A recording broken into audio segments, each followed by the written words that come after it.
დღეს ბიბლიის ერთ-ერთ ყველაზე ალბათ დრამატულ ამბავს მოგიყვებით. ეს არის ისტორია, რომელიც გვასწავლის თუ რას ნიშნავს, როცა შეუძლებელი დაპირების ასრულებას 10 წლეულები ჭირდება. მოკლედ, ეს არის ამბავი რწმენაზე, გაუთავებელ ლოდინსა და საბოლოოდ წარმოუდგენელ სასწაულზე. სანამ უშუალოდ ისტორიაში გადავეშვებით, მოდით ერთი წამით დავფიქრდეთ. აი თქვენ რომ ვინმე რაღაც წარმოუდგენელს დაგპირდეთ, რამდენ ხანს დაელოდებოდით? 1 წელს, იქნება 10. ახლა კი წარმოიდგინეთ, რომ ეს ლოდინი თითქმის მთელი ცხოვრება გრძელდება. ხო და ჩვენი დღევანდელი ამბავი ზუსტად ასეთ მოლოდინზეა, დაპირებაზე, რომელიც იმდენად გრანდიოზული იყო, რომ მისი დაჯერება, მოდი ვთქვათ, საღაზრს უბრალოდ ეწინააღმდეგებოდა. კარგი, მოდით დავიწყოთ თავიდან. ვინ იყვნენ ამ ისტორიის მთავარი გმირები და რაც მთავარია, რა იყო ის დაპირება, რომელმაც მათი ცხოვრება თავდაყირა დააყენა. მაშასე, გაიცანით აბრაამი და სარა. ისინი უკვე საკმაოდ ხანში შესული წყვილი იყო. ღმერთს მათთვის რაღაც დიდი გეგმები ჰქონდა, თუმცა ამ გრანდიოზული გეგმების მიღმა მათ გულს მხოლოდ ერთი რამს ტკიოდა: შვილის ყოვლის დაუოკებელი სურვილი. მიუხედავად ყველაფრისა, მათი რეალობა იყო ნული. მათ შვილი არ ყავდათ. და, მათი ასაკის გათვალისწინებით, ბუნებრივი გზით შვილის გაჩენის იმედი ფაქტობრივად აღარც არსებობდა. და სწორედ ამ ერთი შეხედვით სრული უიმედობის ფონზე, ღმერთი მათ რაღაც წარმოუდგენელს ეუბნება. ის აბრაამს პირდება, რომ მისი შთამომავლობა იქნება იმდენი, რამდენი ვარსკვლავიცაა ცაზე. წარმოგიდგენიათ, უშვილო, მოხუც კაცს ეუბნებიან, რომ მისი მოდგმა სამყაროსავით უსასრულო იქნება. დაუჯერებელია, ხომ მეთანხმებით? მაგრამ, რა თქმა უნდა, ამ გრანდიოზულ დაპირებას ერთი პირობა ჰქონდა. სანამ ეს სასწაული მოხდებოდა, აბრაამსა და სარას თავად უნდა გადაედგათ პირველი, ალბათ ყველაზე რთული ნაბიჯი. ნაბიჯი, რომელიც აბსოლუტურ ბრმა რწმენას მოითხოვდა. ღმერთმა მათ მოსთხოვა მიეტოვებინათ აბსოლუტურად ყველაფერი: სახლი, სანათესაო, სამშობლო და წასულიყვნენ სრულიად უცხო მიწაზე. აბა წარმოიდგინეთ ეს არჩევანი: რჩები ნაცნობ უსაფრთხო გარემოში, თუ ენდობი დაპირებას და მიდიხარ სრულ გაურკვევლობაში. და სწორედ აქ იწყება მათი მოგზაურობა. ეს არ იყო უბრალოდ ერთი ადგილიდან მეორეზე გადასვლა, არა. ეს იყო სულიერი ნახტომი უცნობში, რომელიც მხოლოდ და მხოლოდ ღმერთზე მინდობას ეფუძნებოდა. და მათ ეს არჩევანი გააკეთეს. აბრაამმა და სარამ ირწმუნეს.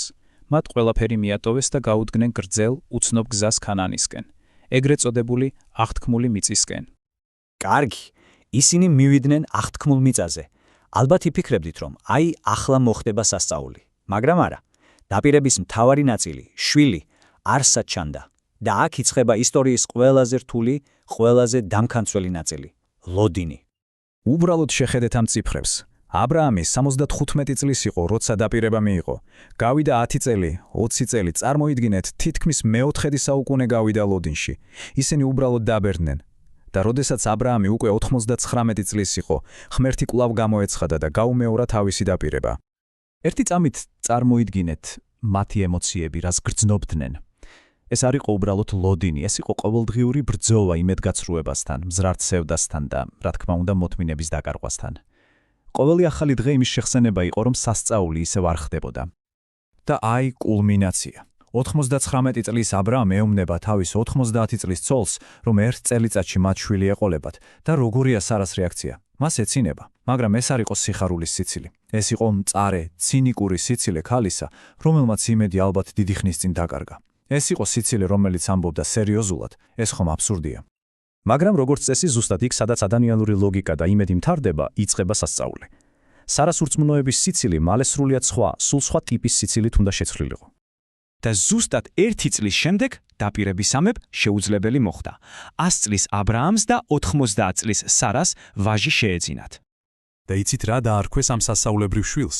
ისააკი, რაც ებრაულად სიტყვასიტყვით ნიშნავს ის იცინის.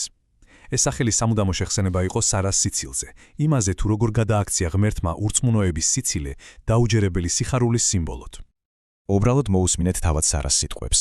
მისი ეჭვი და ცინიზმი უეცრად წმიდა სიხარულმა შეცვალა.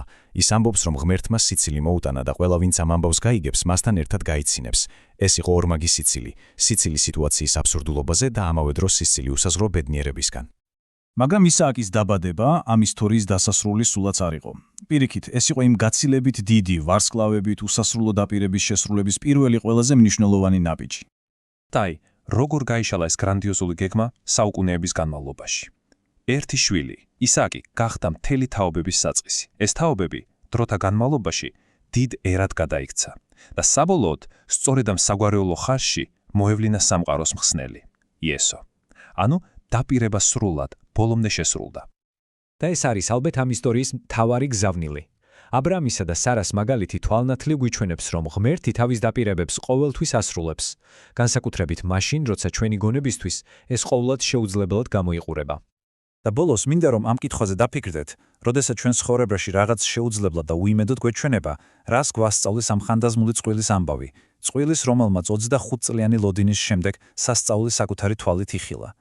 ეს არის კითხვა იმედზე, რომელიც ადამიანურ ლოგიკაზე ბევრად მაღლა დგას.